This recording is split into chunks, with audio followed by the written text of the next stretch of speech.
Assalamualaikum warahmatullahi wabarakatuh. Selamat pagi pemirsa. Semoga Anda hari ini dalam keadaan sehat walafiat dan tentu saja tetap istiqomah dalam keimanan dan ketakwaan. Amin ya robbal alamin. Pemirsa, Pusdai Jawa Barat yang terletak di Jalan Diponegoro 63 Bandung, Jawa Barat secara rutin 2 kali setiap bulan mengadakan acara kajian tematik atau kajian duha di hari Minggu pagi. Dan kajian hari ini akan diisi oleh Profesor Dr. Haji Sofyan Sauri, MPD, dengan tema keteladanan Rasulullah dalam membina rumah tangga yang harmonis. Selamat mengikuti. Selain itu juga kami menyelenggarakan bimbingan belajar sebelum masuk pesantren, atau istilah kerennya sekarang itu bimagu ya, bimbingan masuk gontor. Tapi kami tidak hanya memfasilitasi santri yang ingin masuk ke gontor saja, yang ingin masuk ke pesantren lainnya kan di situ butuh bimbingan dasar ya, untuk sebelum masuk ke pendidikan pesantren gitu ya. Bagi ibu yang putra putrinya akan dimasukkan ke pesantren dan butuh bimbingan belajar, kami persilakan untuk menghubungi unit diklat dan kajian. Bismillahirrahmanirrahim. Assalamualaikum warahmatullahi wabarakatuh.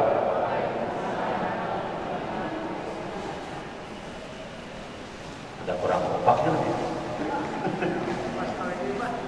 Assalamualaikum warahmatullahi wabarakatuh.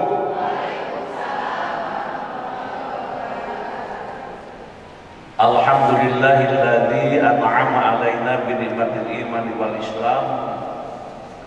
Asyhadu an la ilaha illallah wahdahu la syarikalah wa asyhadu anna Muhammadan 'abduhu wa rasuluh. Allahumma shalli ala sayyidina Muhammad wa ala alihi wa sahbihi ajma'in. Rabbi shrah li sadri wa yassir li amri wahlul 'uqdatam min lisani yafqahu qawli, amma ba'du. Qala Allah Ta'ala fil Qur'anil Karim, wa in ta'adzana rabbukum la in syakartum la azidannakum wa la in kafartum inna 'adzabi lasyadid. Al-ayat. Puji dan syukur kita panjatkan kehadiran ilahi Rabbi Allah Subhanahu wa Ta'ala yang telah memberikan kemampuan kepada kita. Kita hadir di masjid, di Pusdai ini bukan karena kita sehat, bukan karena kita jag-jag, bukan karena kita tidak ada melang, tapi karena rahmat berkah Allah Subhanahu wa Ta'ala. Mengapa dikatakan karena rahmat berkah Allah Subhanahu wa Ta'ala? Banyak yang kuat tapi tidak datang, banyak yang gagah perkasa tidak hadir. Jadi semuanya soal pengajian ini panggilan jiwa, panggilan hati. Kalau ada ajakan, ada yang siap, ada yang kurang siap, bahkan tarorean. Tapi bagi orang-orang yang berpeluang dan berharap rahmat Allah Subhanahu wa Ta'ala, maka pengajian ini, kajian ini, bahasan ini menjadi berpeluang untuk menggugurkan dosa-dosa, gitu ya. Karena yang saya lihat ini termasuk saya banyak dosa, gitu ya. Dengan pengajian mudah-mudahan dosa-dosa ini bisa habis, bisa diampuni oleh Allah Subhanahu wa Ta'ala. Kemudian juga sholawat dan salam semoga Allah sampaikan kepada junjungan kita Nabi besar Muhammad Sallallahu Alaihi Wasallam. Nabi Muhammad SAW yang sangat terpuji dalam segala kehidupannya, sehingga Nabi Muhammad ini menjadi idola orang-orang yang beriman. idola orang-orang yang Islam, yang Muslim. Nah, mudah-mudahan termasuk kita. Kalau ingin menjadikan idola, yang pertama dan utama, jadikan Nabi Muhammad sebagai orang yang kita cintai. Kenapa? Karena orang yang mencintai Nabi, orang yang mendoakan Nabi akan mendapatkan keberuntungan dunia dan akhirat. Saya mengucapkan terima kasih kepada pimpinan Pusdai yang mengajak saya untuk baliku anni walau ayah, bahasanya gitu, untuk menyampaikan sekata dua kata, menyampaikan pesan-pesan Allah, pesan-pesan Rasulullah. Mudah-mudahan di dalam kajian ini kita semua mendapatkan satu tadi ampunan, dua rahmat, tiga berkah. Kita sedang mendapatkan rahmat ini. Mengapa kita mendapatkan rahmat? Kenapa kita sedang mendapatkan rahmat? Karena barusan masuk ke masjid itu kan minta Allahumma ghafirli, terus dunubi, terus wabtahli, nondeka itu nah abwaba rahmatika. Allahumma ghafirli, ya Allah ampuni dosa-dosaku, warhamni, dan berahmat aku.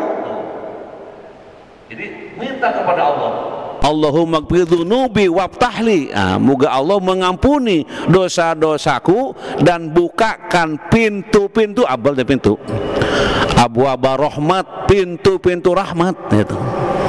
Sehingga orang yang masuk masjid itu tidak lupa selalu bermohon kepada Allah, minta diampuni dari dosa-dosa, sehingga duduknya ini sedang diampuni dosa-dosanya dan diberi rahmat oleh Allah Subhanahu wa taala. Dia ngadoan teh ka dia masuk bisi hilap keluar deui ka itunya. Balikan deui dah memang tertib nang kitu ya.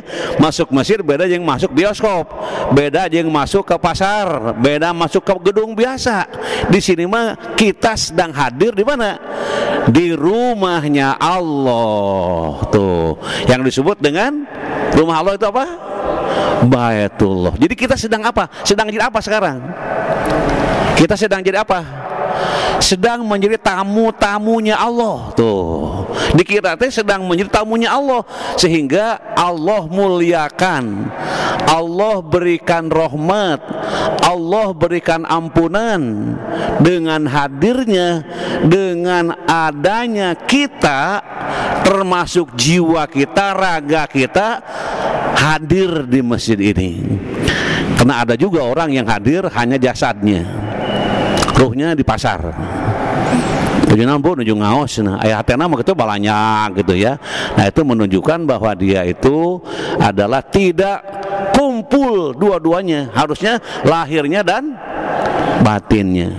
Dan kedua, mengaji ini ya termasuk sedang memberikan konsumsi terhadap rohani.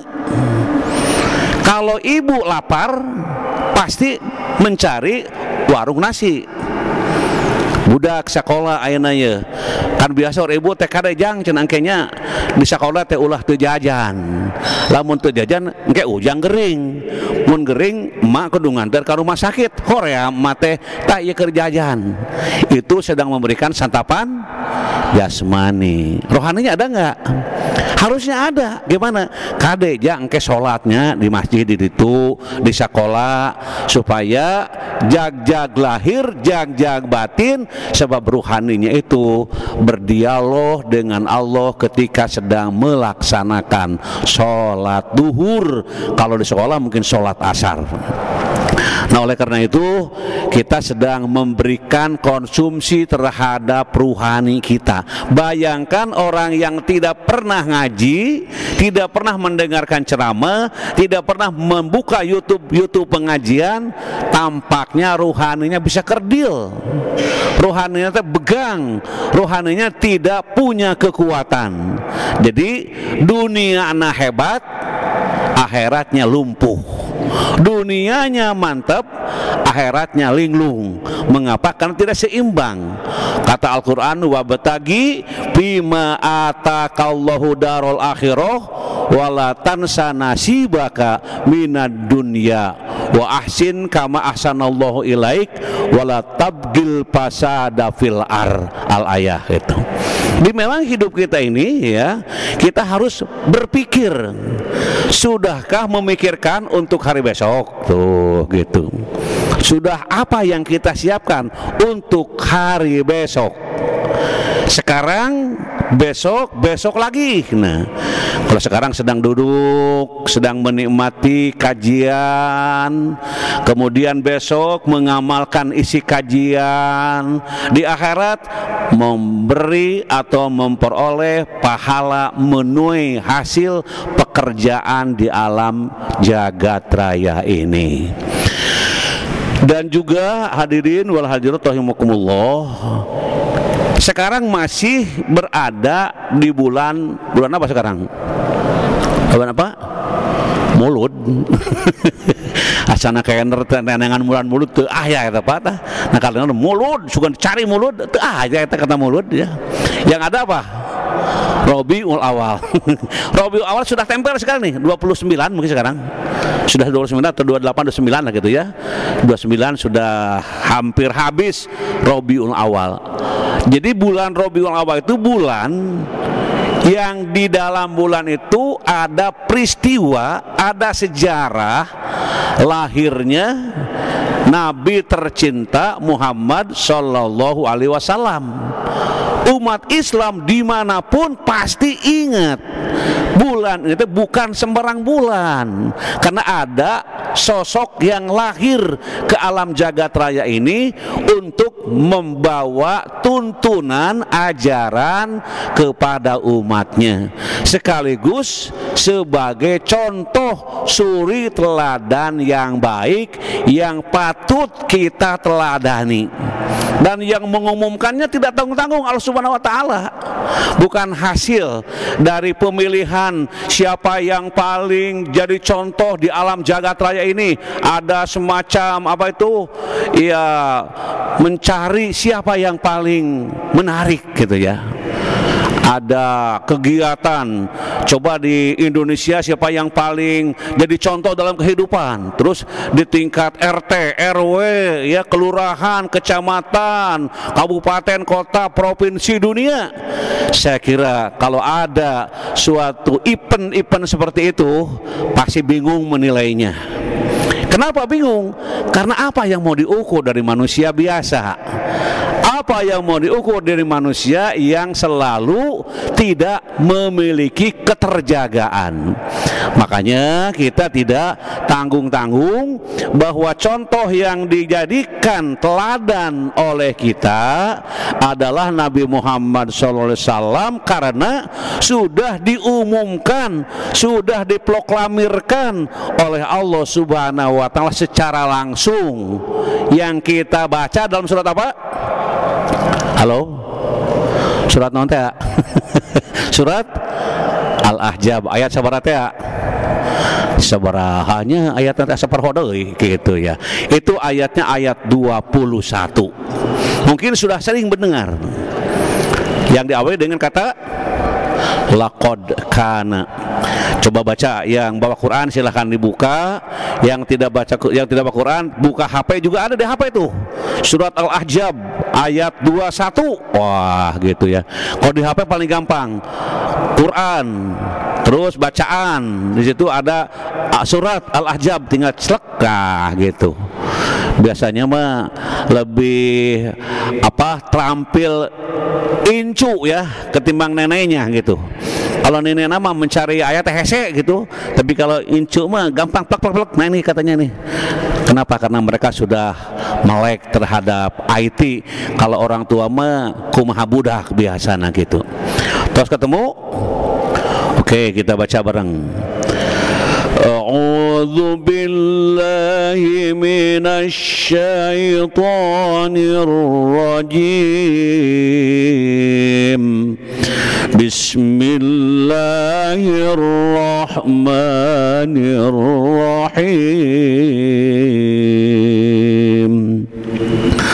Laqad kana lakum fi Rasulillahi uswatun hasanah. Uswatun hasanatun liman kana yarjullaha wal yawmal akhir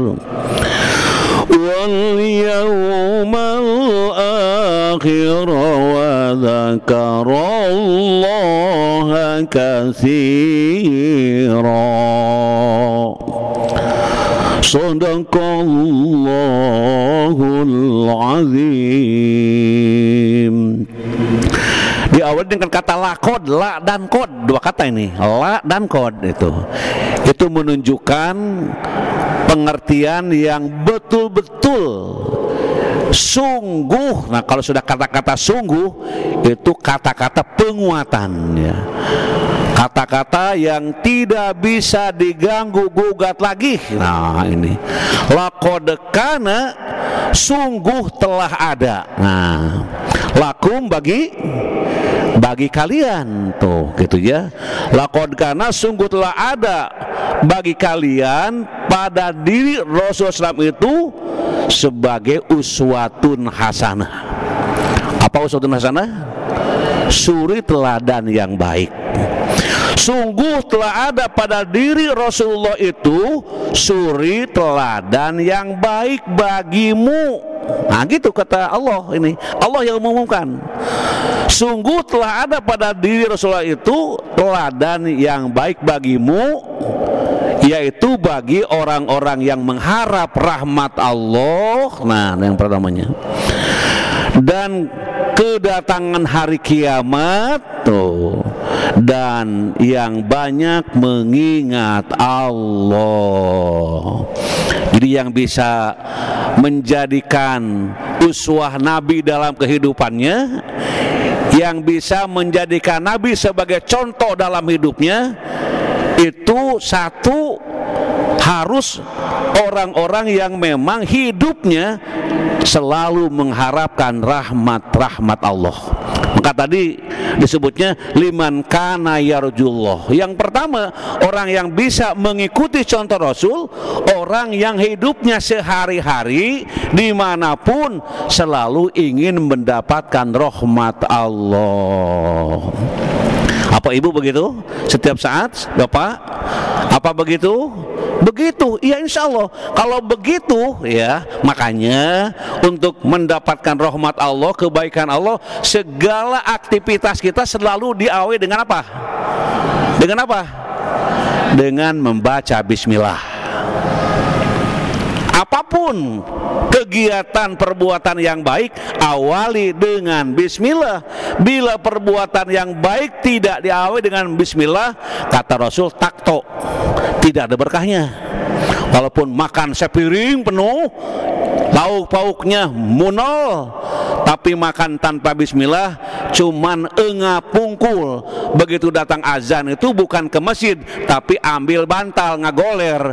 Kenapa? Karena makan teu di bismillahan. Nah gitu. Bahkan bukan hanya bismillah, langsung dengan doanya. Masih ingat doa makan? Apa doa makan? Allahumma barik lana fima rojaktana wa qina adzabannar. Nah itu jadi selalu berharap kepada Allah. Nah salah satunya, kalau orang yang selalu membaca bismillah, mau berangkat ke kantor diawali dengan bismillah, pakai baju pakai bismillah, pakai sendal pakai bismillah, naik mobil bismillah, menyalakan mobil bismillah, berangkat bismillahi majreha wa mursaha, terus. Jadi bibir ini tidak pernah berhenti. Bibir itu bahasa sah mengucapkan asma Allah melalui bacaan bismillah. Nah, orang yang begitu pasti contohnya siapa? Pasti contohnya siapa? Rasul.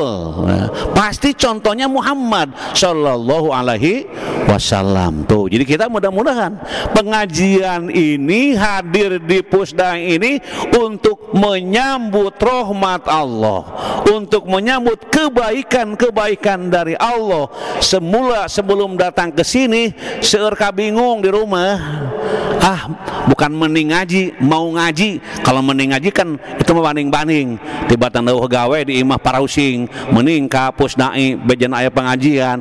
Itu mah bukan menyambut rahmat Allah, eta mah menghindari kesal di imah gitu ya. Tapi harusnya diniatkan, niat untuk mendapatkan ilmu yang walaupun ya mencari ilmu itu hukumnya apa?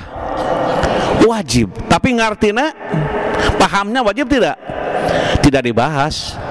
Masalah paham nama mudah-mudahan sing paraham gitu. Makanya ada doanya Allahumma anfa'ni terus bima 'allamtani wa 'allimni ma yanfa'uni wazidni ilma. Jadi selalu minta tambahan ilmu atau Robbi zidni ilma warzuqni pahma, minta kepahaman. Karena belajar itu hukumnya wajib. Urusan paham teu paham nama hanya sebatas usaha supaya dapat ilmu. Makanya ada yang bawa HP direkam, ada yang bawa pulpen nulis we hayohnya, batukna ditulis sabaraha kali segala macamnya, pokoknya mah naon wage ditulis. Wah, luar biasa. Kenapa? Ingin nerap tina naon anu disampaikan. Nah, inilah usaha. Dan usaha itu hukumnya apa? Usaha wajib. Jadi kita harus berusaha, harus berupaya. Tidak ada yang bodoh di alam dunia. Semuanya sudah diberi kepintaran. Cuman ada yang dikembangkan, ada yang tidak. Sebagaimana Imam Waqi' mengatakan itu, alalan tanalal ilma illa bisitatin saumbika antapsiliha bibayanin. Kata Imam Waqi', dakaun wahyusun wastibarun wabulgotun wa irsyad ustadzin wa tuluz zamanin. Jadi ibu setiap hari Minggu teh ada kajian tolabul ilmi untuk mendapatkan rahmat Allah. Jadi rahmat Allah itu akan diperoleh orang yang telah mendapatkan rahmat Allah. Insya Allah contoh hidupnya adalah Rasulullah. Apa yang diambil dari contoh Rasulullah itu ada 3 contoh yang diambil, yang dijadikan contoh oleh kita. Satu apa? Satu kaulan, nah gitu. Kemudian juga fi'lan ya, wa takriron. Kaulun wa fi'lun wa takrirun. Nah gitu ya. Jadi ucapan-ucapan Nabi, nah kemudian apa? Perbuatan-perbuatan Nabi dan juga tindakan-tindakan Nabi. Jadi kalau mau mencontoh 3 yang dicontoh itu secara operasional, karena secara globalnya mencontoh seluruh apa yang dilakukan oleh Nabi. Orang bertanya naon wae atas seluruh nanti yang mana gitu ya. Nah, maka dioperasionalkan. 1 ucapannya, 2 apa? Perbuatannya, 3 tindakan-tindakannya. Jadi orang yang bisa mencontoh Nabi itu tadi ulangi, orang yang selalu mengharap rahmat Allah. Yang kedua siapa? Yang bisa mencontoh Nabi yang kedua apa? Yaitu wal yaumal akhir. Apa wal yaumal akhir? Dan mereka yakin pasti akan ada hari kiamat. Kalau ada keyakinan dalam jiwa kita bahwa kita akan bertemu dengan hari akhir, dengan hari kiamat, maka contohnya Rasulullah dalam hidupnya gitu. Aduh, takut datang kiamat nih. Di kita alhamdulillah sekarang Bu, duduk manis, tadi sebelum kena mandi dengan segar, air bersih gitu ya. Sementara di Palestina, di Gaza hari ini, saya barusan dengar berita barusan itu yang meninggal terus mengalir, yang kena bom tapi juga dalam keadaan ya badannya itu berlumuran darah. Sekali-kali kita harus melihat, nonton, dan dari situ bukan seserian, tapi istighfar dan doa. Kenapa? Karena mereka itu adalah saudara-saudara kita, kal jasadil wahid. Muslim dengan muslim itu seperti badan yang satu. Kalau inung suku titajong, maka tangan bertanggung jawab. Kemudian mata juga ikut meringankan, mulut segala macam itu kena akibat dari tersandungnya kaki kita. Nah, itulah yang dikatakan muslim dengan muslim.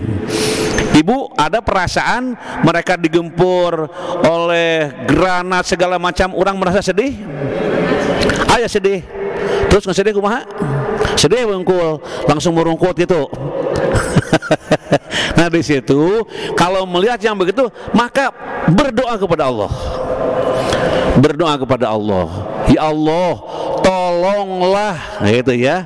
Tolonglah hamba-hambu yang sedang mendapatkan apapun di tempat itu, berikan keringanan, berikan kelancaran, dan yang melakukan segala perbuatan yang tidak terpuji itu berikan hidayah dan taufiknya ya Allah. Nah gitu, jangan ya Allah hancurkan mereka. Mungkin saja begitu doa emosi itu, tapi sebaiknya bukan mendoakan untuk hancurnya mereka, tapi berikan kesadaran kepada mereka ya Allah, supaya mereka pun merasakan bagaimana senjata itu memukul kepala, memukul badan, kena rumah, kena pakaian, segala macam.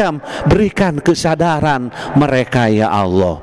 Kalau sudah kita berdoa kepada Allah minta kesadaran, nanti munculnya apa? Kalau doa kita dikabul, munculnya apa? Perdamaian, damai. Jadi kalau sudah doa, makanya doa orang-orang yang saroleh, tambah ibu-ibu kan saroleh itu ya, mengadoa tidak ijabah ku Allah, termasuk bapak-bapak saroleh. Dan memang itu tidak banyak. Ya kita yang sedikit ini gitu. Tapi tetap hatinya itu merasa yakin kepada Allah. Makanya ada yang mengisyaratkan ya, mohon kepada Allah supaya diberi keringanan, diberi kemudahan. Walaupun kelihatannya itu darah dari badannya keluar, tapi mereka sedang disambut oleh malaikat rahmat menuju kepada sorga yang Allah janjikan. Dan mereka-mereka yang belum diberi kesadaran, Allah nanti sedikit-sedikit memberikan kesadaran sehingga mereka menyatakan perang tidak ada gunanya, gontok-gontokan hanya merugikan saja, berhenti semuanya, jadilah orang yang damai dan juga aman di antara kita. Itu yang diajarkan dalam agama kita. Agama Islam tidak boleh dendam. Kalau didendam oleh orang lain jangan melawan.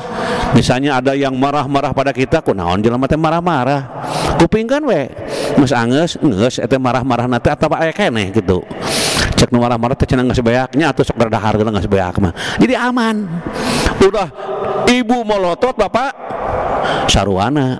Harusnya ibu molotot bapak seuri we naon si mamah ieu polotot-polotot jiga nu kurang bulanan. Nah, jadi untung akhirnya saling pengertian. Dalam bahasa Sundanya apa itu? Itu ngomong ini tidak ngomong, namanya repok. Repok itu rep itu pok ini. Nah, jadi orang-orang yang percaya kepada hari akhir, hari akhir itu hari kiamat. Hari kiamat itu hari hancurnya alam jagat raya ini. Jadi bagaimanapun itu diimani oleh orang-orang muslim. Karena dalam rukun iman itu masuk ke dalam rukun iman percaya kepada hari akhir, percaya kepada hari kiamat. Nah, dengan percayanya kepada hari kiamat ada perasaan takut. Takut apa? Takut azab Allah, takut murka Allah, takut siksa Allah, takut laknat Allah. Rasa takut itu, nah itu menjadikan diri hati-hati dalam mengucapkan kata-kata. Karena kata-kata yang kasar itu sangat tajam. Kata-kata yang kasar sangat tajam. Makanya kata-kata yang bisa menyakitkan siapapun itulah keluar dari mulut, dari lisan yang tidak bertulang. Nabi itu selalu ucapannya damai. Di Mekah berhubungan dengan orang-orang non-muslim, ya, berkomunikasi, bahkan selalu kalau ada yang sakit itu nengok Rasul itu, ya. Ada yang nengok, ada pada yang sakit yang si anu, padahal dia belum seakidah, ditengok.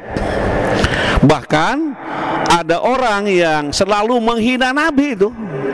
Di dalam sirah nubuwah disebutkan Nabi itu kepada hamba-hamba Allah itu begitu sayangnya, tidak berpikir apakah ini agamanya sama, sukunya sama, bahasanya, tidak. Ini adalah semata-mata hamba Allah.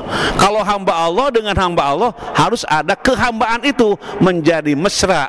Ada yang disebut dengan ya mungkin seakidah tapi juga sebangsa, nah gitu ya, senegara. Nah jadi itu hubungannya dengan kependudukan siapapun tetap makhluk Allah Subhanahu wa taala.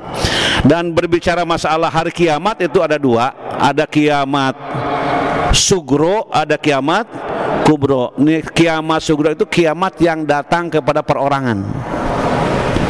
Ini sebentar lagi nanti datang kiamat sugro ini, ya. Ini sampai ngulang.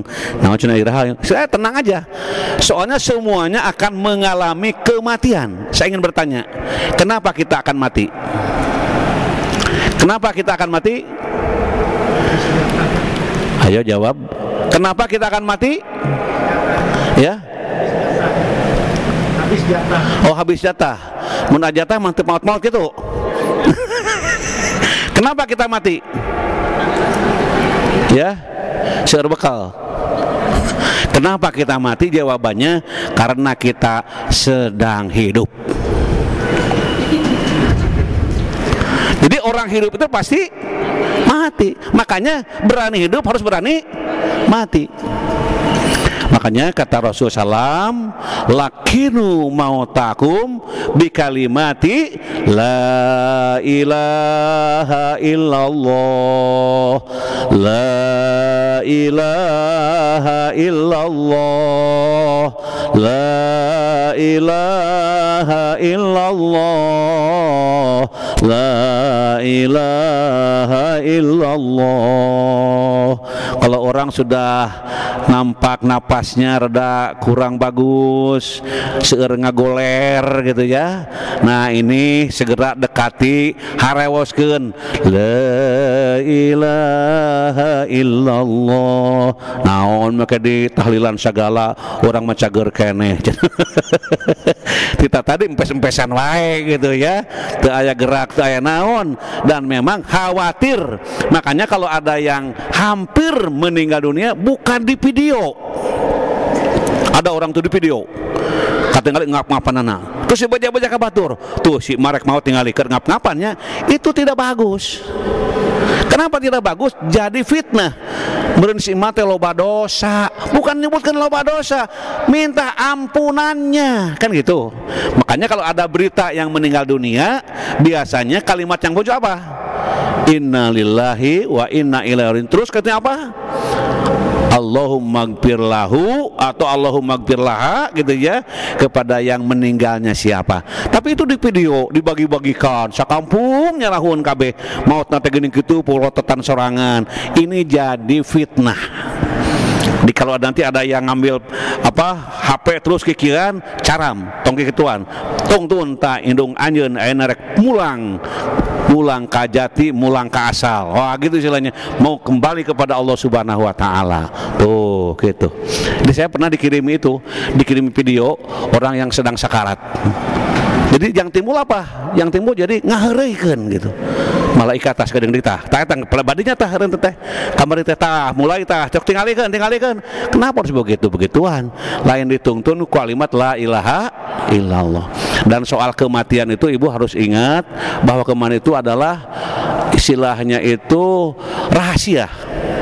Kematian itu rahasia. Kenapa dikatakan rahasia? Tidak ada yang tahu dan tidak ada yang memberitahu dan tidak perlu diberitahu dan tidak mau diberitahu. Sebab kalau diberitahu, Bapak teh saminggu ieu teh terusnya sesalaman, Pak. Dari bejian rek maot teh minggu hareup cenah. Bapak teh minggon payun asar, Pak eta. Siap-siap we nya tah genep dinten deui terus mana teh kukuringan. Sesalaman jeung si uas si teh ungku-ungkuan. Nya saminggu deui wayahna we cen hampurannya hutang-hutang lalunasan segala macam. Nah, ini gara-gara diberi tahu tuh. Tapi lamun teu diberi tahu kumaha? Lupa. Jadi ketika tidak diberitahu, banyak orang yang berangkat ke kantor nyupir sendiri, tahu-tahu mobil di tengah jalan berhenti karena ada berita baru. Begitu berhenti menghalangi mobil-mobil di belakangnya. Ternyata si supirnya sudah tak bernyawa lagi. Kira-kira yang nungtun la ilaha illallah siapa itu? Itu penumpangan sorangan. Nah, jadi memang sebenarnya tanpa dituntun pun kita harus sudah siap. Maka setiap ba'da sholat itu dibaca kalimat tahlil minimal sekali. La ilaha illallah wahdahu la syarikalah lahul mulku wa lahul hamdu yuhyi wa yumitu wa huwa ala kulli syai'in qadir. La haula wa la quwata. Atau ada kalimat-kalimat lain yang penguatan dalam bacaan ba'da sholat. Jadi tadi dikatakan bahwa kematian itu misteri. Misteri apa? Misteri apanya? Misteri waktunya, terus misteri tempatnya, terus misteri penyebabnya. 3. Satu apa? Tuh pohon deui. Satu misteri waktunya, 2 tempatnya, 3 penyebabnya. Makanya ketika waktunya walau alam, jangan merasa masih muda. Kemarin pemuda di daerah saja itu cuman engap gitu, tapi engap nanti langsung pingsan. Begitu pingsan, begitu dibawa ke rumah sakit, sudah innalillahi wa inna ilaihi rajiun. Penyebabnya tadi cuman sarapan telat.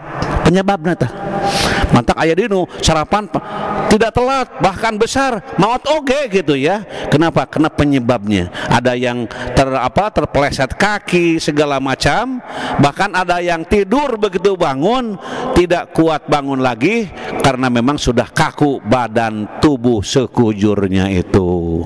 Nah, jadi soal kematian itu maka tadi percaya kepada hari kiamat ya, kepada Rasulullah SAW, dan juga contoh hidupnya adalah Muhammad sallallahu alaihi wasallam. Ya Nabi salam alaika, ya Rasul salam alaika, ya Habib salam alaika, salawatullah alaika, ya Nabi salam alaika, ya Rasul salam alaika, ya Habib salam alaika, salawatullah alaika.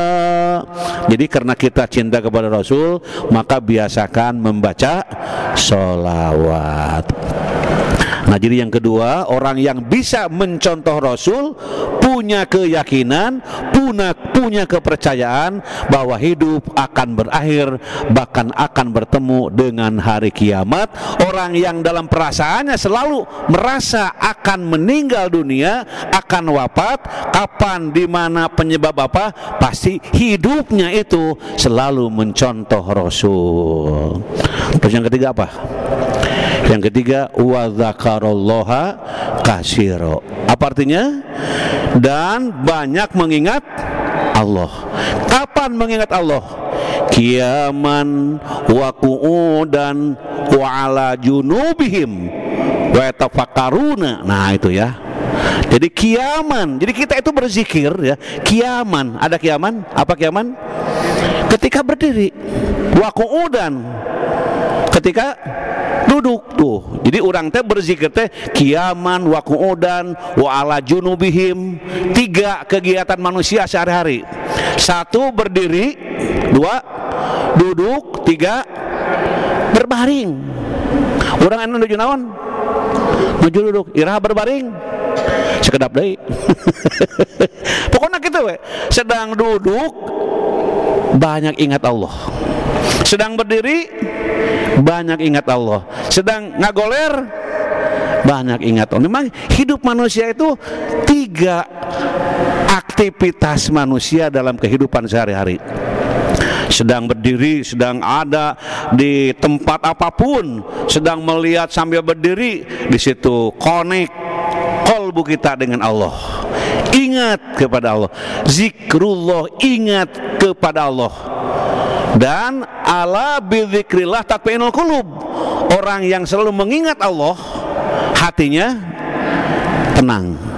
Bagaimana tidak tenang? Yang disanjungnya Allah, yang diagungkannya Allah ya. Sehingga Allah itu ya, bila hambanya ingat kepada Allah, maka Allah ingat kepada hambanya itu. Jadi selalu kita berzikir, zikrullah. Jadi katakan tadi, ala bidzikrillah tatmainnul qulub. Terus berzikir. Ada zikir bil lisan, zikir bil qalbi. Bil lisan itu harus ikut hati gitu. Jangan mulut terus saja berzikir tapi hati tidur. Tapi ada juga yang hatinya itu adalah mengendalikan zikir, maka mulutnya akan ikut. Karena yang paling sulit mengendalikan hati. Sedang sholat itu harus connect dua-duanya, hatinya dan apa?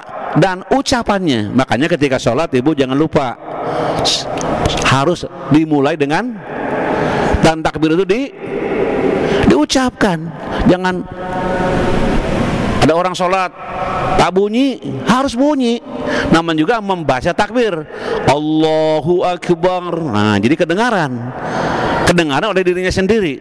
Itu adalah sedang berzikir.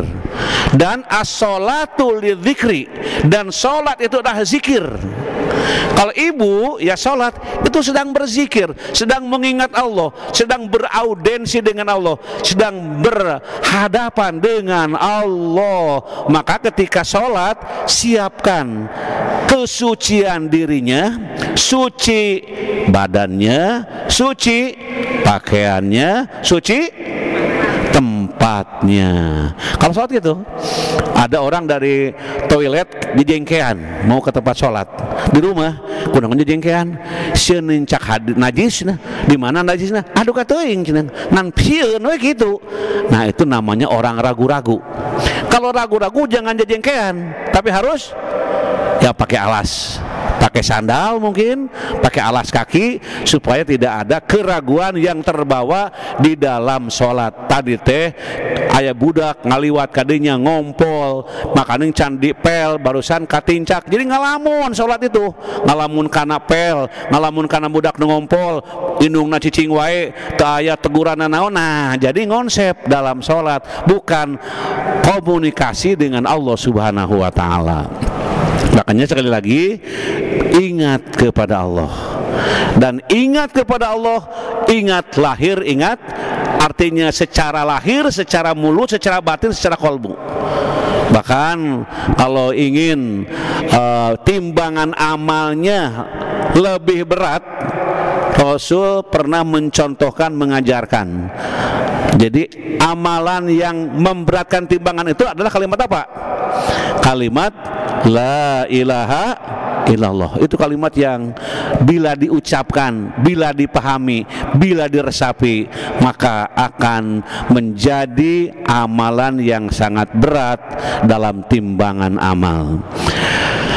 Nah, jadi itu tadi surat apa? Surat Al-Ahzab ayat 21. Allah memberitahukan, Allah menjelaskan dengan sungguh-sungguh bahwa pada diri Rasulullah SAW itu ada suri teladan yang baik yang patut dijadikan contoh bagi orang-orang yang mengakui beriman kepada Allah, beriman kepada Rasulullah. Kemudian hadirin wal hadirat rahimakumullah, surat Al-Ahzab yang sangat menarik barusan itu ya. Memang ini asalnya kalau ingin melihat sebab turunnya, kenapa ayat ini turun, nah gitu. Sampai Allah mengumumkan bahwa Nabi Muhammad adalah suri teladan yang baik, uswatun hasanah, satu-satunya uswatun hasanah ada pada pribadi Rasul. Ini kalau melihat kepada asbabun nuzul begini, berkaitan dengan peristiwa perang Hondak. Perang Hondak di mana? Halo, perang Hondak di mana? Ya di Hondak. Perang Badar di mana? Ya di Badar. Perang Uhud? Ya di Uhud gitu. Jadi semua nama-nama perang itu nama-nama tempat, Pak.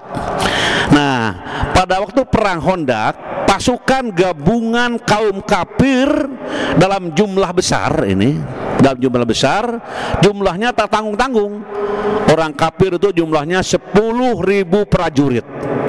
Sedangkan umat Islam hanya 300 prajurit. Jadi orang-orang yang umat Islam yang 300 jumlah prajuritnya itu, di situ ada orang-orang yang merasa khawatir. Jadi belum apa-apa sudah khawatir dulu. Ningali 10.000 orang mau 300 kumaha ya. Balik ke gitu sieun kita ada gitu. Ada orang-orang yang hatinya itu goncang. Daripada konyol cenah saya mau nikah balik kayak gitu. Terus yang harewos dengan teman-teman yang 300 orang itu, sehingga orang-orang itu kebanyakan balik lagi dan Rasul ditinggalkan. Nah, siapa orang-orang yang gentar, orang-orang yang dalam keadaan tidak tenang itu? Itu adalah perbuatan orang-orang munafik. Makanya kalau orang munafik itu hatinya tidak tenang, selalu ada kekhawatiran, padahal harusnya kembali kepada Allah, berpegang teguh kepada Allah, dan terus Allah dengan Allah, dan selamanya Allah menjadi pegangan dalam kehidupan. Orang munafik tidak begitu. Nah, mereka gentar, dan kala itu umat Islam diuji dengan kesabaran. Harus sabar. Karena sabar itu salah satu jalan untuk meraih kemenangan. Jadi sabar itu cara untuk mendapatkan keberuntungan dengan cara yang dikatakan sabar tadi. Tapi ini enggak. Jadi tidak ada keteguhan, perjuangan menjadi pudar dan tetap menanti jalan keluar. Nah itu, padahal dengan kesabaran, dengan keteguhan, dengan perjuangan dan tetap menanti jalan keluar dari Allah Subhanahu wa taala pasti menang. Nah gitu. Nah, di sini dengan situasi yang seperti itu ya, mereka yang gentar dan ragu yang dikatakan tadi adalah orang munafik yang hanya berpura-pura beriman. Di orang munafik mah imannya itu hanya di mulut, tidak sampai ke hati. Kalau kita kan kata mulut saya beriman, hati itu ikut, hati itu merasakan. Jadi kalau mulut mengucapkan, hati merasakan. Jadi ada tiga hal. Jadi mulut mengucapkan, hati merasakan, anggota badan gimana? Melakukan. Nah gitu ya. Jadi kita selalu ya, bagaimana mengucapkan, bagaimana merasakan, bagaimana melakukan tindakan, kan gitu. Semuanya itu dilakukan dalam kegiatan sehari-hari. Nah, orang munafik pura-pura beriman. Allah Subhanahu wa taala menurunkan ayat tersebut untuk untuk memerintahkan kaum muslim yang benar-benar beriman meneladani keberanian Muhammad SAW dalam membela Islam, tidak gentar dengan besarnya jumlah musuh. Nah, ini sebagai pelajaran bagi umat Islam. Jadi mun ayeuna naon teh sabar, ulah riweuh gitu ya. Kalau di rumah tangga misalnya harga naik teu riweuh, nu penting aya duitna kitu we, orang riweuh-riweuh ya. Mau nu penting kabeli. Makanya jangan minta kaya. Halo, jangan minta kaya, minta apa? Minta apa? Minta cukup. Ada doanya. Ada doanya minta cukup. Allahumma kfini bihalalika an haramika wa agnini bifadlika amman siwaka. Ayo mulai bareng-bareng. Allahumma kfini bihalalika an haramika wa agnini bifadlika amman siwaka. Itu minta cukup. Cukup untuk apa? Cukup untuk hidup, cukup untuk umroh, cukup untuk belanja, cukup untuk keperluan, pokoknya cukup. Kata si ibu cenah asa hayang geulang, sok ke meser. Nah aya duitna cukup, cenah loket tinggal dihitung wae, tuh cukup Pak gitu. Mau anu cukup. Kenapa cukup? Karena minta jadi orang yang cukup, bukan meminta menjadi orang yang bengar kaya raya. Bahkan orang yang kaya itu susah ngitungnya. Sampai ada orang saking banyak duitnya yang tahu jumlahnya itu adalah supirnya. Mantap tak apaleun. Sabaraha cenah duit bapak poe ayeuna. Nu ngomong teh eta supir. Tak supir teh sekian miliar Pak. Aduh lumayan cenanya. Isukan nanya deui dipake henteu kita wungkul. Nanyakeun jumlah. Ini orang yang tidak merasa cukup. Diberi 1 ingin 2. Diberi 10 ingin 20. Mengapa? Karena tidak minta kepada Allah untuk menjadi orang yang cukup. Nah, jadi kita dengan dicukupkannya oleh Allah Subhanahu wa taala dalam segala hal, maka akan merasa puas dengan apa yang Allah berikan. Karena kadangkala orang tidak merasa puas, apalagi kalau melihat orang lain, si anu. Nah, sebenarnya si anu itu menjadi hal yang pertimbangan. Kemudian juga disebutkan dalam penjelasan lain ini dalam Sofatut Tafasir bahwa Rasul merupakan figur yang luhur yang wajib kita ikuti seluruh perbuatan dan perkataannya dalam kehidupan sehari-hari. Di rumah tangga misalnya dikatakan tadi Rasul tidak pernah menyebut nama istrinya. Ada ibu sok disebut nama ibu ku caroge tara?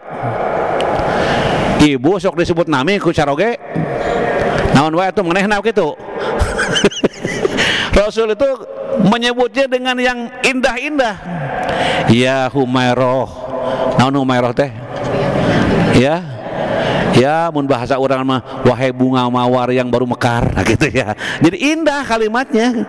Dan memang di situ intinya tidak ada kata-kata yang menyakiti, kata-kata yang membuat tidak tenang, tidak senang. Tapi ucapan-ucapannya itu selalu menyejukkan, selalu bermakna, selalu bernilai. Maka kata-kata dalam bahasa kita, kata-kata yang bernilai itu adalah kata-kata yang santun. Kata santun itu kata apa? Kata yang enak didengarnya dan nikmat rasanya, sehingga tidak menimbulkan apa-apa yang menyakitkan perasaan hambanya. Makanya kata Rasulullah SAW, kalimat itu semuanya mesti dipelajari, mesti dipahami, dan mesti menjadi bagian yang sangat diutamakan dalam kehidupan sehari-hari. Kemudian hadirin jamaah yang berbahagia, juga disebutkan dalam penjelasan lain ya tentang keteladanan Rasulullah. Apa saja sih keteladanan Rasulullah SAW itu? Yang pertama ini, Rasulullah SAW senang membantu istrinya. Ini keteladanan Rasul. Di Rasul itu sebagai suami, sebagai pimpinan negara, sebagai tokoh di dunia ini, tapi peduli terhadap pekerjaan istri. Bu, aya di bumi nusuk pembantuan saha? Pembantu, cina gitu bagaimana? Ada teh caroge nuju naon? Nuju ucang angge we po TV. Nah, ini sebenarnya kalau ingin contoh Rasul, kalau istri sedang nyiksikan bawang di dapur, suami teh mendekat nuju naon mah nyiksikan bawang. Jika tuh papa sekali keun we kumang mah ge bisa. Henteu urang sapotong sewang we ayeuna mah. Itu menimbulkan keindahan dalam berumah tangga. Ulah imam pamajikan nyeusuh 2 ember laki teh nongton we bari cacaleuhakan sendirian, itu kan tidak bagus ya. Minimal nanya, nah mamah mah digoto-goto teuing nya depan bapak geuning teu bantuan, nya sok apa mah dinya we ngaleueut we jeung pisang kana ieu keur amal soleh tah gitu. Tapi lamun suami membantu ulah ditolak. Mamah marek ngelabgeun atuh bapak mah eta we tang ngagosok eta kaos anu hese leungit dakina ku bapak atuh tah jadi kerjasama. Dan dikatakan kana fi mihnati ahlihi fa idza hadaratis shalah qoma ila shalah. Rasulullah sallam dikatakan dalam kesibukan membantu istrinya ya gitu, dan jika tiba waktu sholat maka beliau pun pergi sholat. Kalau sedang membantu istri gitu ya, sedang nyapu, merasakan tempat tidur, sedang segala macam membantu istri, terdengar azan Allahu Akbar, langsung ditinggalkan pagawean, sebab utama sholat. Ulah dilarang, Pak anggeus kan heula sholat nangke ke nomor 2 aya keneh waktu. Eta mah ibu-ibu kedul gitu mah ya, harusnya berhenti. Kenapa? Karena sholat yang paling bagus sholat yang dilakukan pada waktunya, dan yang paling afdol juga dilakukan di waktu yang paling awal. Nah gitu. Nah itu juga kalau suami jual ngaleos keur ngabantuan, oh gitu memang Rasulullah mah keur ngabantuan aya adan teh ngaleos, ari mah adan eueuh ngaleosnya terus. Nah ini bukan babantu gitu mah ya, itu mah jadi ngaleungit istilahnya gitu. Nah jadi gitu, yang pertama Rasul senang membantu istrinya. Makanya kalau pergi ke pengajian teh baik nama suami istri, supaya kita datang ka imah teh nya mengikuti Rasul teh. Tah ieu terang anji teh tah. Lamun tadi macekna pengajian mah, mama teh dibantuan ku papa. Papa mah terang bantuannya. Ieu mah jadi cingcong, cekcok, bukan pihadeun tapi kaituna jadi lariweuh. Nah, gitu. Tapi kalau menyampaikan pesan ini boleh dengan pelan-pelan. Tadi na pangaosan, Rasul teh sok ngabantuan nu jadi istrina. Ke mun teu salah, bapak teh getol ngabantuan istri ngantara angeus karek ge sakedeung geus ngaleos deui teu naon da mamah marido pa eta jadi mesra begitu. Nu reueuh mah yaitu tidak saling menerima. Oh, tapi kalau mendengar sholat langsung ditinggalkan pekerjaan membantu istrinya itu. Itu yang pertama itu. Jadi yang pertama apa yang dikatakan tadi oleh kita dalam keteladanan Rasulullah SAW di dalam membentuk keluarga yang sakinah itu ya, itu yang dikatakan barusan Rasul senang membantu istrinya. Kemudian an Urwah qala qultu li Aisyah ya ummal mukminin ayu syai'un kana yasna'u Rasulullah sallama idza kana indaki qalat ma yaf'alu ahadukum bi mihnati ahlihi yakhsifuna Allahu wa yukhitu saubahu wa yarfa'u dalwahu. Urwah berkata kepada Aisyah, wahai ummul mukminin, apakah yang dikerjakan oleh Rasulullah SAW jika ia bersamamu di rumahmu? Nah gitu. Aisyah berkata, ia melakukan seperti apa yang dilakukan oleh salah seorang dari kalian jika sedang membantu istrinya. Ia memperbaiki sandalnya, menjahit bajunya, dan mengangkat air di ember. Waduh, luar biasa ya Rasulullah ya. Luar biasa ini.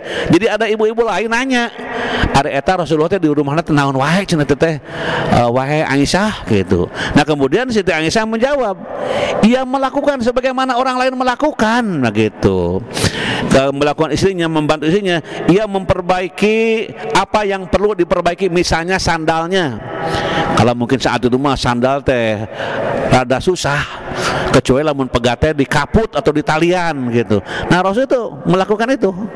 Terus kalau ada baju yang soek di jahit, ngambil jarum ngecos we nuju naon ya Rasulullah, nuju iya nuju ngecos gitu ya, isinya naros, dan sudah tahu sebenarnya baju yang sobek di kaputnya, dan juga membantu mengangkat air di ember. Apalagi sekarang sedang musim hujan ya, udah lama hujan kan, musim kemarau, tak cahit kan, kemana-mana minta air. Nah suami teh nggak bantuan. Makanya ibu-ibu dengan sekarang musim kemarau, masya Allah kota Bandung sudah kering Pak. Kalau di beberapa daerah sudah mulai kurang air. Itu seperti di zaman Nabi Nuh. Nabi Nuh dulu umatnya itu disiksa oleh Allah.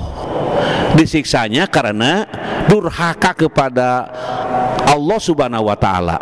Kata Allah, sampaikan Nuh kepada umatmu supaya marenta ampun, sebab mereka halodo 40 tahun, mandul 40 tahun.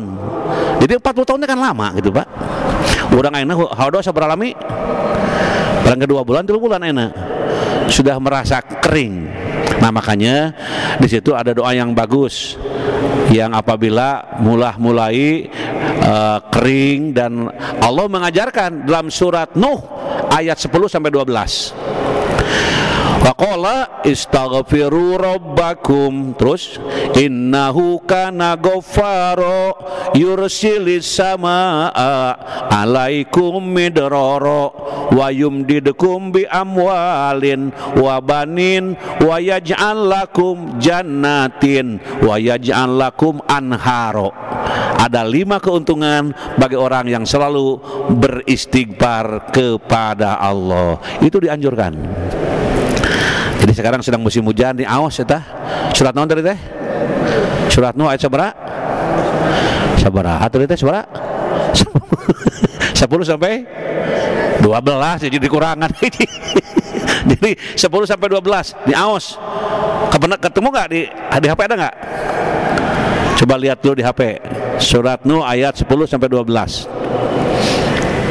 Nah, jadi kaitannya dengan tadi, dengan Nabi membantu ngambil air dari ember. Nah, sekarang sedang musim kering sehingga ember bermanfaat untuk ambil air. Suami jangan duduk manis bantuan istri ngangkut air pakai ember, sebab halodo. Nah, makanya supaya hujan turun, bermohon ampunlah kepada Allah. Ketemu? Ada?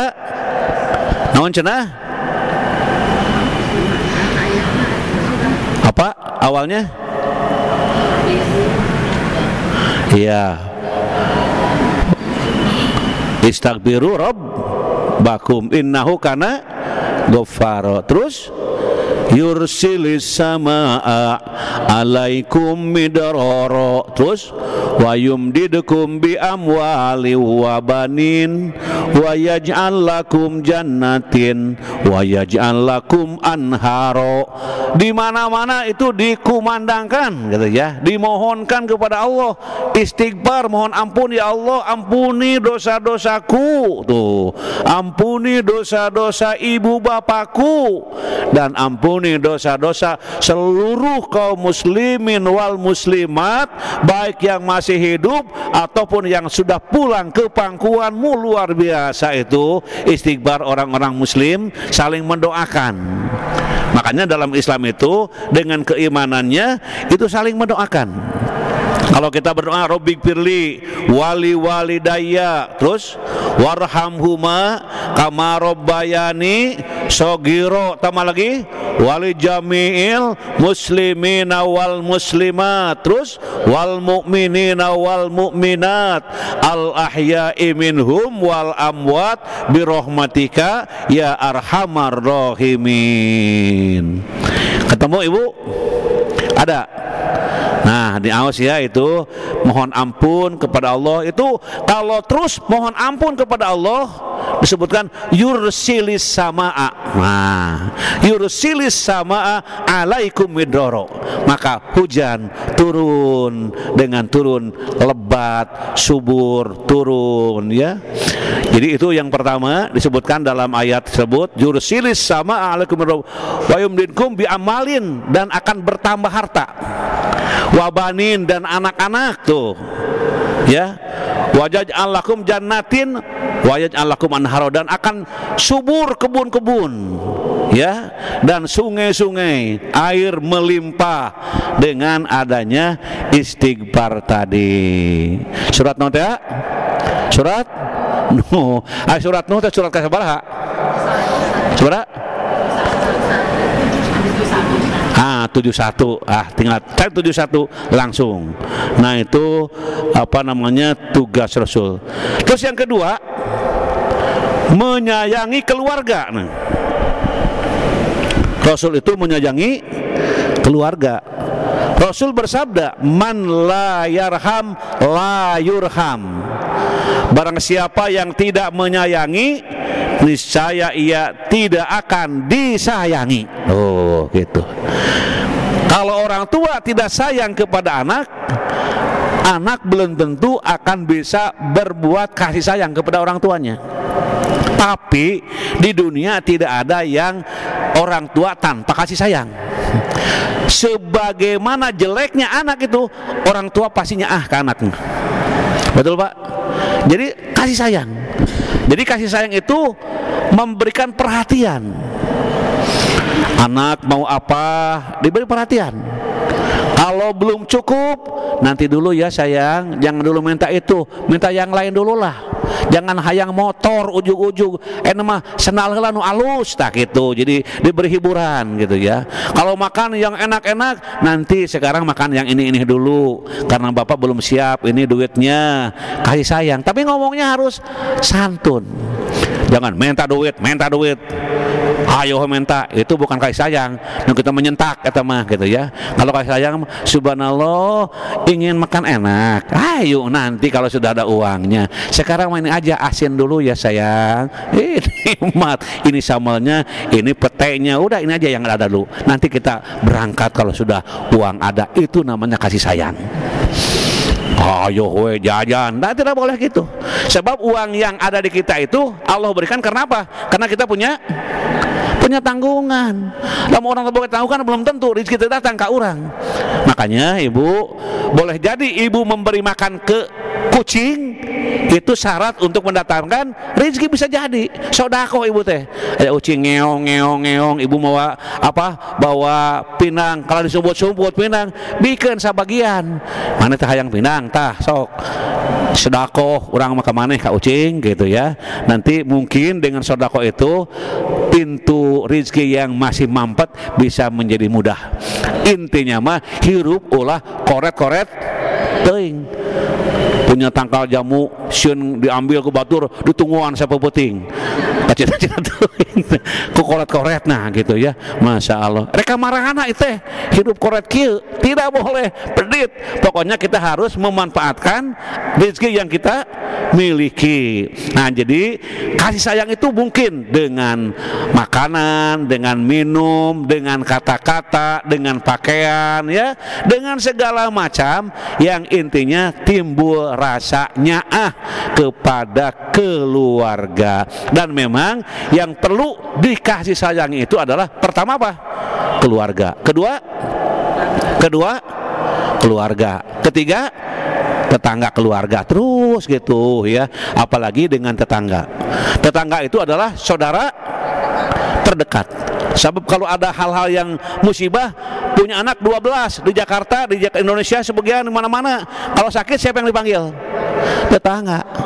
Budak ngejarawa makur kayaknya cenah ka dokter aya grab kusorangan we teng riweuh itu teh budaknya zaman kiwari, padahal indungna keur riweuh empot-empotan sakit perut. Nah nu ditang teh tatangga. Makanya kalau pulang dari mana-mana teh bawa hadiah ka tatangga.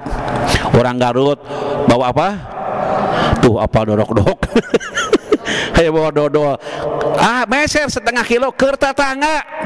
Ge tatangga teh aduh si ibu eta mah di mana-mana sok aya we bingkisan teh ari urang mah cenah tara barang bawa cek indungna teh nyang ke matu urang ke cenah mere we. Tuh jadi ada saling menghargai.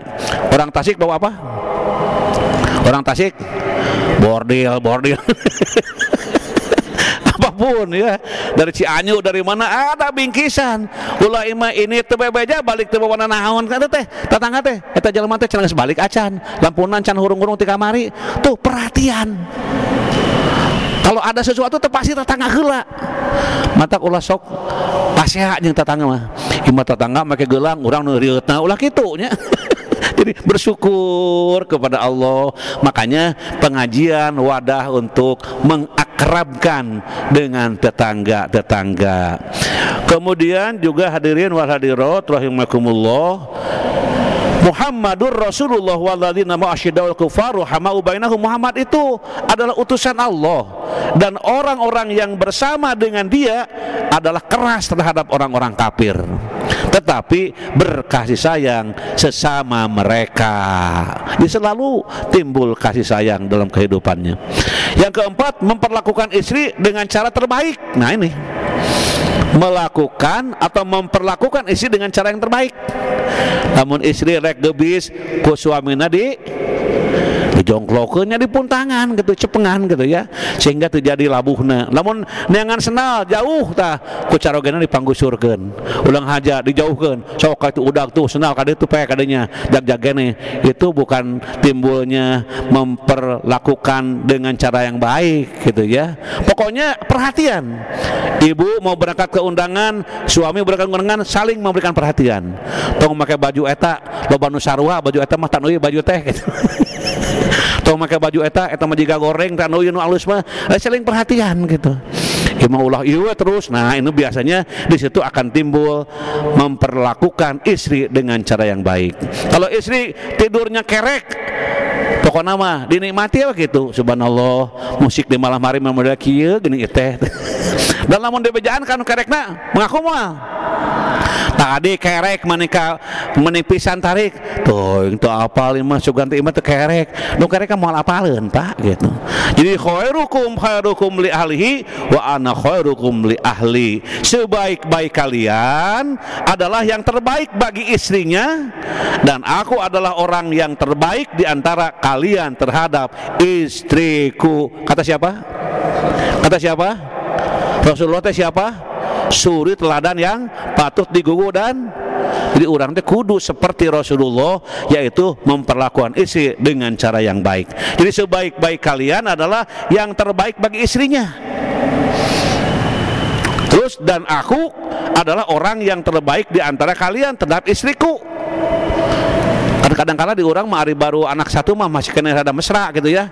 Sudah punya anak 5. Ada mana didinya? Ngomong didinya deh. Ada mana didinya?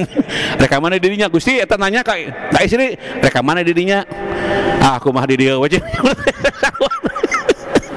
Jadi sarua dua-duana gitu ya. Kenapa? Karena mungkin kemesraan geus kolot mah kitu. Mungkin kemesraan sudah kolot mah kitu mungkin gitu ya. Ari budak orang makan banyak gitu ya. Reka mana didinya mah reka mana aku mah di dieu. Tah eta teh jadi kemesraan orang tua mah meureun gitu ya. Walaupun itu tidak bagus. Kedengaran sama anak-anak di dieu manehna tah gitu. Kemudian yang selanjutnya membimbing kepada keimanan dan keselamatan. Nah, jadi istri teh dibimbing. Mah ari rukun Islam sabaraha? Naon itu ngetes naon itu entong dianggap ngetes keur ngapalkeun si bapana rek ujian, diskusi di situ ya. Atau rukun iman, rukun Islam, bagaimana percaya kepada Allah, bagaimana melaksanakan amal soleh, terus diskusi sehingga ilmu diperoleh dari hasil diskusi di rumah tangga. Salah saeutik mah nanyakeun ka ustad. Lamun ragu-ragu catet di pengajian Pak Ustad bertarosan ieu. Di mana pertarosan abdi diskusi yang caroge tuntas punten dipangwalarkeun. Itu namanya ada usaha untuk mengembangkan keilmuan. Laqad ja'akum rasulun min anfusikum azizun 'alaihi ma anittum harisun 'alaikum bil mu'minina raufur rahim. Sungguh telah datang kepadamu seorang rasul dari kaummu sendiri, berat rasa olehnya penderitaan yang kamu alami. Dia sangat menginginkan keimanan dan keselamatan bagimu, penyantun dan penyayang terhadap orang-orang yang beriman. Nah itu Rasul. Jadi kalau melihat orang-orang yang tidak mau sholat, tidak mau berbuat baik, bahkan melanggar, Rasul teh berat. Nah ini orang mampu menerima azab Allah, mampu nggak? Aku jadi ngeri, ini orang gimana ini gitu tak? Itu Rasul. Inginnya saya itu mereka beriman semuanya, selamat semuanya gitu. Jadi ada harapan-harapan, sehingga Rasul itu dengan melihat seperti itu ada empati, perasaan yang sangat dalam terhadap umatnya itu. Kemudian senantiasa memberikan nasihat untuk keluarganya. Nah kalau diberi nasihat oleh suami ya kupingkeun ulah tiirah jadi ustad mamatan sholat dirinya gecan bener sholatna, jangan ngabalik-balikan gitu ya. Pokoknya terima, karena boleh jadi hidayah taufik turunnya itu di saat itu. Mungkin sebelumnya susah rek ngerti melaksanakan amal soleh, tapi dengan adanya dialog, adanya diskusi yang ringan bisa memberikan satu nasihat. Mama hari sholatnya ulah engal-engal teuing, kamari ngabandungan bapak keur ngalit berita can anggeus, mama geus deui bari lompatan milu napa berita, mama teh sholat kamar teh sanes, mama sholat sing leres eta teh ulah kitu. Nah kalau suami ngomong gitu deh cek isina teh, iya memang mama kamari teh ngalamun we keur sholat teh da bapak nempu sinetron, jadi bapak mama ge hayang miluan saruana, jadi sholat mama teu bener. Tah keun bae anu geus mah ngan aya ka hareup perubahnya sayang. Iya lah tenan naon gitu ya. Jadi adanya saling hormat menghormati dan adanya nasihat di antara insan hamba Allah. Kade lamun nganyuk teh mama kudu bebeja, mun nganyuk ka warung kudu dicatetkeun, bisi mamah maot kayak bapak teu apal mata ulah sok unyak anyuk gitu. Ini kan indah itu nasihat begitu ya. Karena ada orang yang utangnya setengah badan ataupun salaput hulu istilahnya gitu, tidak beritahu kepada suami, begitu meninggal dunia langsung nunagih raweuy sabab si ibu loba hutang. Ini kan tidak boleh disolatkan kata Rasul lamun jalma boga hutang. Makanya mun ibu ngahutang bukan tidak boleh ngahutang, bebeja ngobrol, hutang geus 1 juta sakit atau tukang sayur can dibayar pangmayarkeun. Oh indah ya. Itu membimbing adab. Kalau keluar rumah mama harus pakai tiung, pakai tutup kepala. Mama teh rambut geus katingali berwarna ya, lamun keluar kitu engke beren batur teh ningalikeun da berwarna teh cing atuh tutupan. Nah karena nutup aurat itu adalah wajib. Nah jadi tapi caranya itu harus bicara yang betul-betul tidak menyinggung secara keadaan. Kemudian mengajarkan salat kepada istri itu harus itu. Bapak pernah noong istri salat? Pernah? Kumaha tah? Ungku-ungkuanna kan. Bacaan duka teuing kumahannya, memang itu teh kewajiban suami karena ku anfusakum wa ahlikum naro wa quduhan nas wal hijarah. Jadi jagalah dirimu dan keluargamu dari api neraka. Nah ini. Nah ibu-ibu yang saya hormati dan saya banggakan, kita barusan mengungkap tentang keteladanan Rasulullah dalam membina membangun keluarga yang harmoni.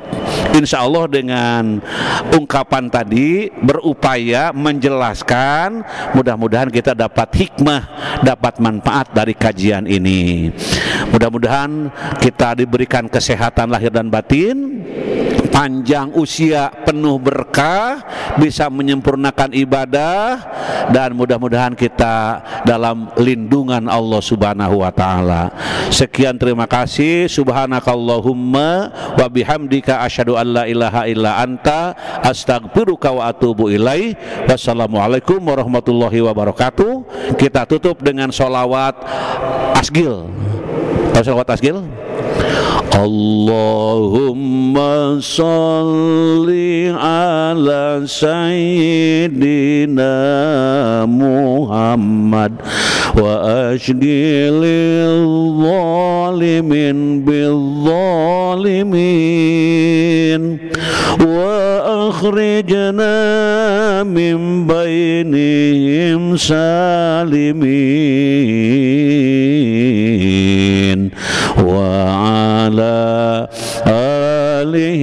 وصحبه أجمعين صلى الله ربنا على النور المبين أحمد المصطفى سيد المرسلين وعلى آله وصحبه أجمعين وعلى آله وصحبه أجمعين. Assalamualaikum warahmatullahi wabarakatuh. Dari Masjid Pusdai Jawa Barat, saya Salma Apriliani bersama kru liputan Rizik, Rifki, Fajra, dan Angga melaporkan untuk Anda. Semoga bermanfaat. Kami pamit. Assalamualaikum warahmatullahi wabarakatuh. Kata Siti Aisyah belum satu lagi. Apa? Menyuapi orang buta tuh di pasar. Akhirnya Abu Bakar datang bawa makanan, menyuapi. Begitu menyuapi langsung melongot. Si orang itu teh. Nah, Abu Bakar kan bukan Rasul ya, melototnya mungkin lain ya itu. Nah, akhirnya dengan sifat watak, cara memberinya itu beda dengan Rasul. Begitu sudah selesai memberikan makan dan marah-marah, seorang buta ngomong, kok yang memberikan makan ini tidak seperti yang kemarin? Ya kamu tuh lembut, nikmat, kok ini kasar, keras? Abu Bakar bilang, aku adalah Abu Bakar yang kemarin sudah wafat. Rasulullah Muhammad SAW, orang buta itu menangis.